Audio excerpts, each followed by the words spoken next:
Okay, so I'm on my way to work, and I just had to do this video. So, I had a dream last night. Nothing crazy, but it started off like everybody in the world was just packing up, right? Like nobody knew where we were going, nobody knew what was going on. We just knew that we had to pack up. So, you know what I'm saying? I was with a lot of my family at the first, and we were just packing up all our stuff, like our family picture, like the things that hold memory, like, you know what I'm saying, could tell our family history, our story, and stuff like that. Things that we need, not wants, okay? So, in the end, it wasn't the military, but they had uniforms on. And they was guiding people into different places, so everybody did not go to the same place, okay? So all I know is I went inside this building, and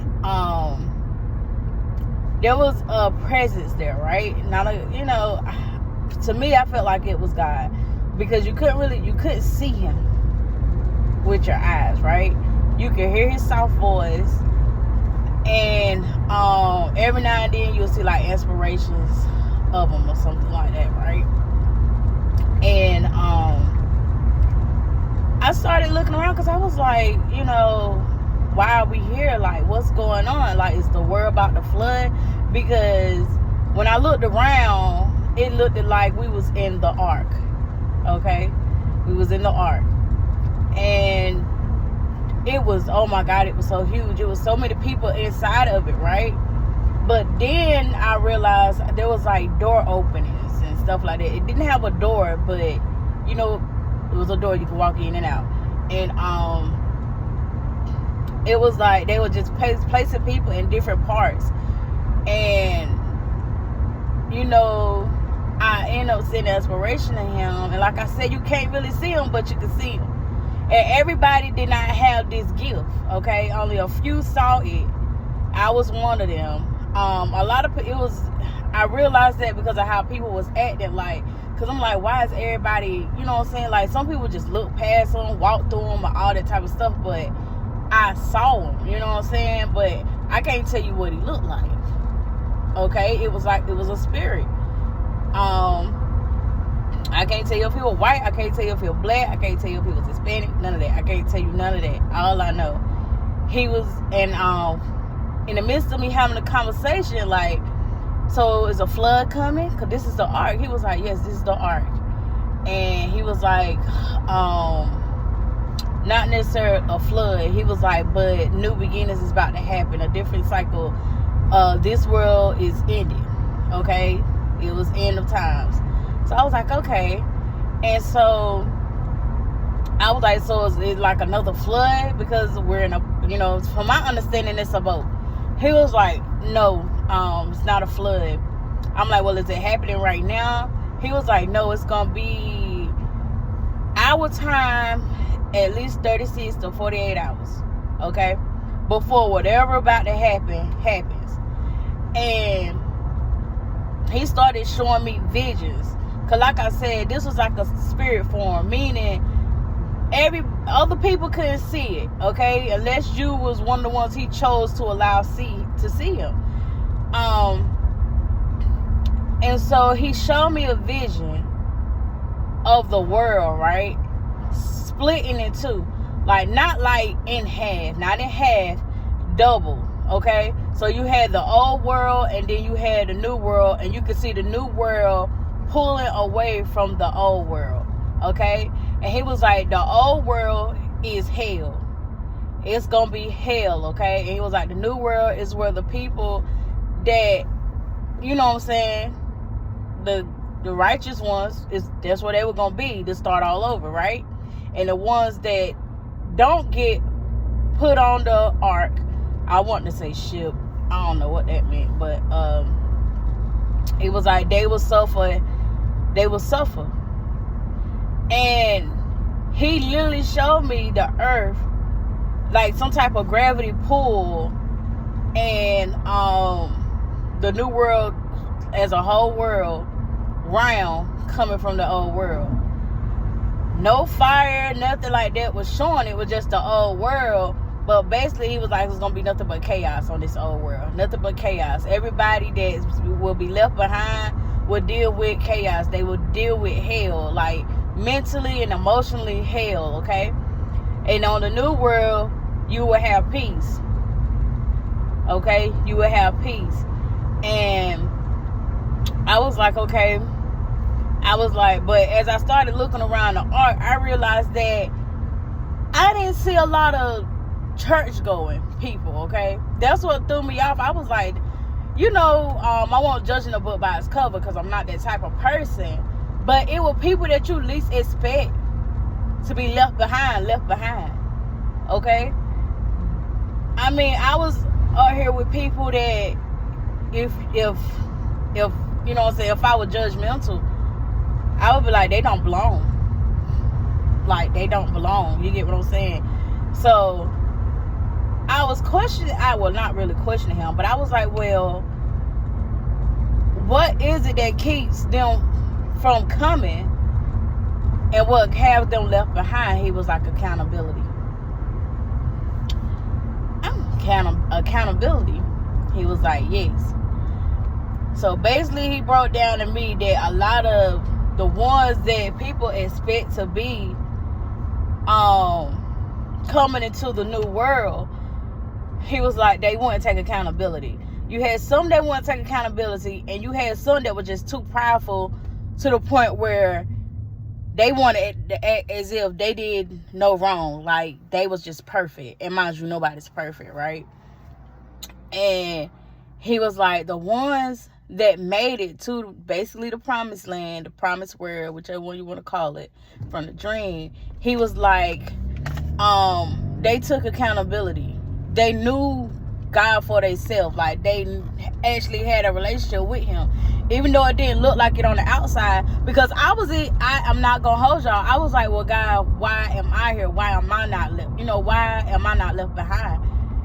And he was like, because you were one of the ones that took accountability. I was like, well, you know what I'm saying? Because if you know me, you know what I'm saying, you know I'm a single mom, divorced, 5 kids, you know what I'm saying? And I'm just, based on society and stuff like that, which I don't understand, because in the dream, it was like I allowed society to make me feel like I wasn't good enough to be in the presence of him, okay? In the dream. Because in my reality, I know who God is. Me and him have a personal relationship. I talk to him every day. I talk to him when I'm, driving, at work. It don't matter where I'm at. It's never a good or bad moment where I can or cannot not talk to him. So, in the dream, I was just like, well, I'm not perfect, God. Like, he was like, but you take accountability, right? And then he showed me ministering to other people. And I'm like, you know what I'm saying? I'm like, well, okay, I do videos and stuff like that, but, I didn't consider that ministering, you know what I'm saying? And he was like, but the simple fact that you can take your flaws, you can learn from them, take accountability, and see other people and help other people with their issues or what they may feel flawed. And he was like, you also brought people to me. You made them understand that regardless of how their past was or how people made them feel like they wasn't good enough to, make it into heaven and stuff like that. And you didn't want to put fear in people. And he's like, that's what he's not about. So he was like, that's why you are here. I'm like, okay. And he was like, there was like this one man. And when I say this is the man that I was like, he looked like he a whole drug addict, alcoholic and everything, right? And he just, I don't know if he was talking about this man, but it was like when he spoke on a certain situation, this man was just there, like nobody else was visible at this point. It was like just this man. And he was just speaking on how, even though on the outskirts and how people view him and what his life looked like and what he was involved in, this man saved a lot of people. You know what I'm saying? Not in the ways where society expect you to save people, but because of his words, because of how he spoke to people. Like, even though he sold drugs or did drugs or anything like that, he made it very known that he had a personal relationship with God. Like, he wasn't perfect, and he admitted to that, and he took accountability to that. But the fact that he was able to put his pride to the side, once again, take accountability for the things that he had done. He asked for forgiveness. He forgave himself and continued to build his relationship with God. And that's what saved him.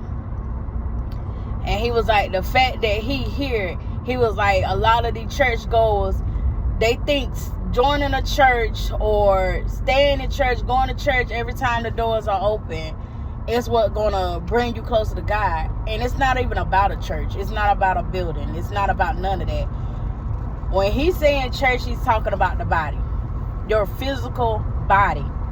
What's on the inside of your physical body? Your soul, your spirit. What do that look like? How does it feel? When you go around other people, how do you make them feel? When you go around other people, do they feel like they gotta cover up? Do they feel like they gotta act a certain type of way to be accepted by you? Right? So, all I know is, he said 36 to 48 hours the world gonna split. And not physically. Not a physical split. If you're spiritual and you're one of the chosen ones, you're going to feel the shift. You're going to feel the shift. Okay? But it's not going to be like a physical split. It's going to be where it's not even going to be a good versus bad.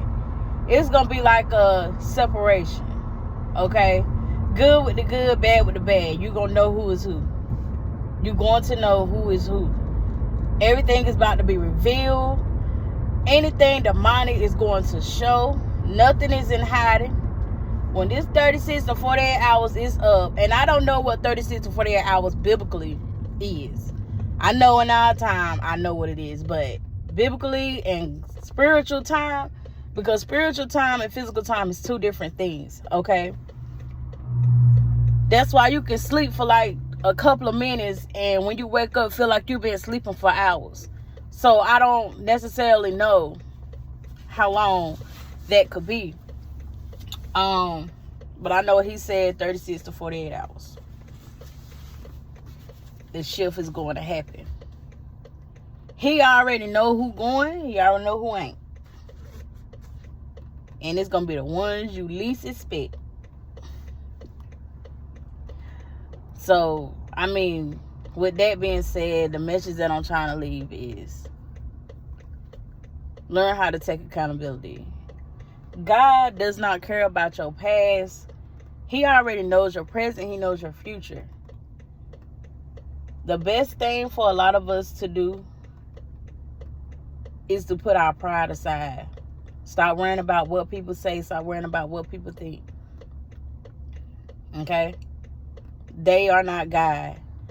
I don't care how bad people judge you and say things about you, regardless if it's good or bad. You need to make sure that your relationship with God is happening. Okay? You need to make sure you're working on that. Taking accountability. You don't have to discuss what you have to take accountability for. That's between you and God. Nobody else. Okay? Nobody else. I don't care if they try to make you feel that way. If they're trying to make you feel like you gotta sit here, stand in front of a bunch of people, a bunch of church, and throw your flaws out there for everybody to look and see and judge you, then it's not of God. That is not of God. God is not going to tell somebody to confess your sins in front of the middle of a building, a tent, whatever the case may be. Now, if you choose to without being told, then okay, that's a different story. But when you're being told you have to do this to confess your sins to God, you don't have to do that. All you have to do is work on your relationship with Him. You take accountability with Him. You ask for forgiveness. Learn how to forgive yourself. Learn how to forgive yourself. Because that's where a lot of people mess up as well. And what's going to hinder a lot of people from getting to the promised land. Because they don't want to take accountability. And they're too prideful. Okay? Too prideful. Self-explanatory, man. But y'all, it felt so peaceful. And the thing is, I don't think it was an actual boat. I know what it looked like on the inside. Like, it was pure. It was beautiful. It was beautiful. Like, you could actually see the wood from the inside. You could tell it was like a old ship. You could tell it was an old ship. Okay? I don't know what type of ship, but it was an old ship. And the wood was like real old, but it was as if it was preserved. It was anointed. It was preserved. Like, with all this stuff going on, and then when I wake up and I look at my phone, trying to make sure I ain't overslept for work, because the dream it felt very long, but it really was. It was probably like 25, 30 minutes. Probably not even that long. Probably 10 or 15. I don't know. But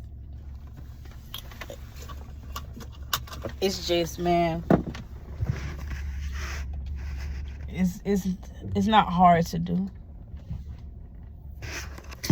And yeah, man, work on y'all relationship with God, and don't worry about what people think, what people say. At the end of the day, don't let nobody put in your head that your feelings are not valid. Cause God validates everybody's feelings. Okay, you can have a conversation with Him. That does not mean you're questioning Him, because you're supposed to seek to understand.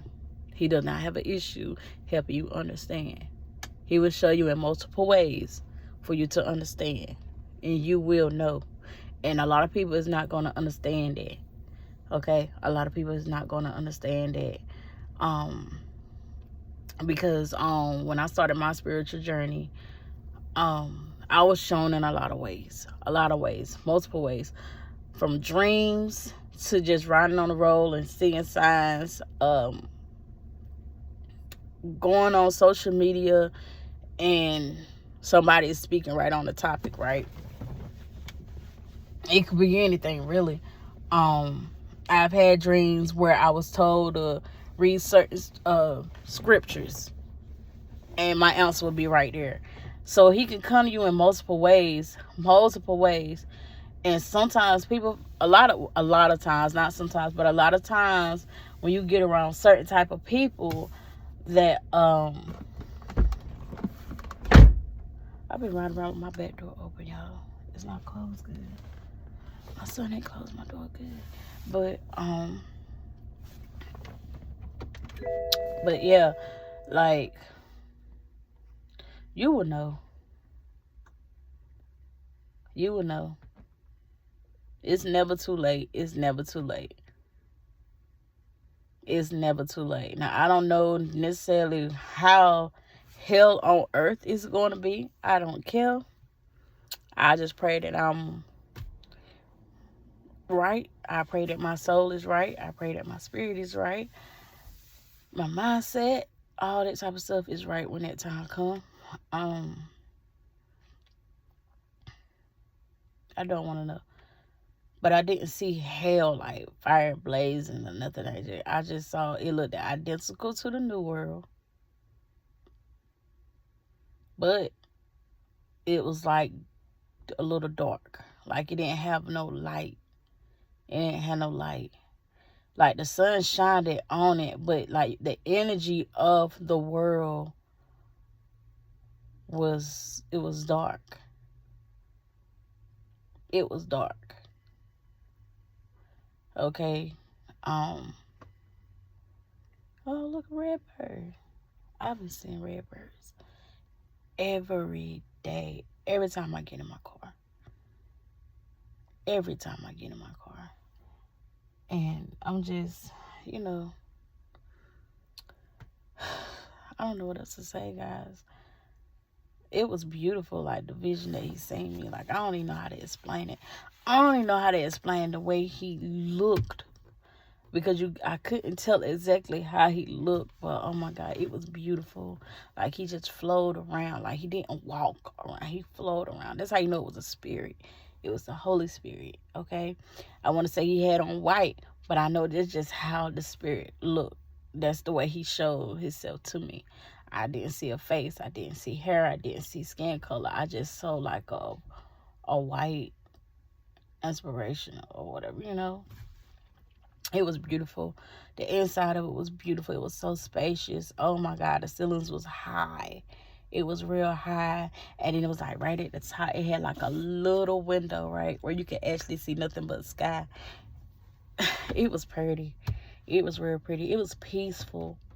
It was very peaceful. And it wasn't like a man, woman, woman, man, one male, one female type thing. It wasn't nothing like that. If you were right, you were right. And that's how you got on. And it had nothing to do with, I ain't see no animals. But, yeah, man, I don't know what's going on. I kind of do, but I don't. I know with all this talk and stuff like that, dealing with Trump, whatever it is that they're trying to stop spiritually, it's not going to happen. It's not, you can't stop God. You really can't. I really think they're trying to put fear into people. And they feel like they're stopping something from happening. If God see fit for it to happen, it's going to happen. One way or another. Somebody going to die. I ain't going to say who. Somebody going to die before their time even up.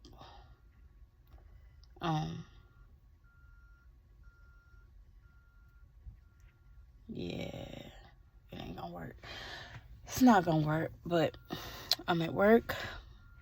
I'm a little tired. I'm a little restless, but this is your girl Indigo Queen, back with your spiritual dream. Y'all be blessed, man. Y'all really be blessed. Be blessed. God has not forgot about y'all. God has not forgot about us. Things, I know with everything going on now, it's so much chaos now. That's the crazy part about it. It's so much chaos now. People dying left or right. Kids being murdered. All this crazy. It's crazy, y'all. And it's like, God, we already in chaos. So whenever this spiritual split happened, I could only imagine what type of chaos now going on. But he was like, a lot of things about to be revealed.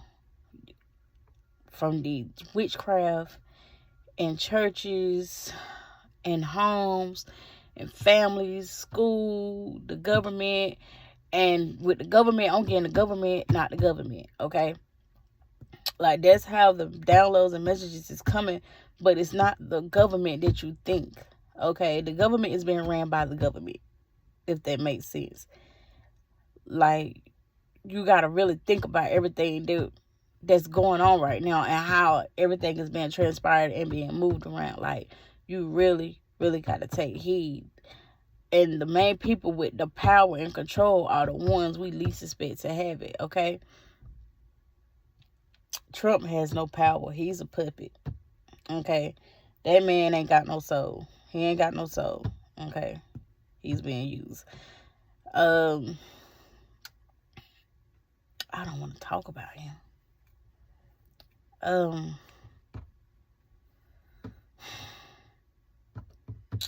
So, like, even with the P. Diddy situation, he's just an example of what's going to happen.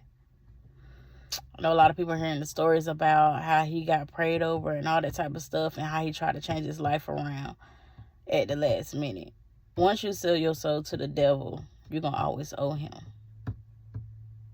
Because he don't take your soul right then and there. But if you allow him to keep using it and using you and using you, the dimmer your light going to be. So the thing with P. Diddy, the reason why he's going through this right now spiritually is because his time is up. And I'm not saying, oh, he's going to die or whatever like that. But what I'm saying is the devil has no more use for him. Okay? But the thing is, once you worship him and once you give yourself completely to him, which is through money, greed, every type of sin you could think of, to the point where God is nowhere to be found around you, that's it. When you're too deep in hell, the only thing you're going to have to do or can do is call out for God. Okay? The thing is, what a lot of people is, God has not left P. Diddy's side. And I know a lot of people are like, well, what? God ain't left his side. But he has to endure everything he done on earth. Okay? He has to endure it. He has to go through it. Okay? The thing is he going to take accountability? Is he going to forgive himself? Okay? It's a, what the fuck? Excuse my language. Let me, what time is it?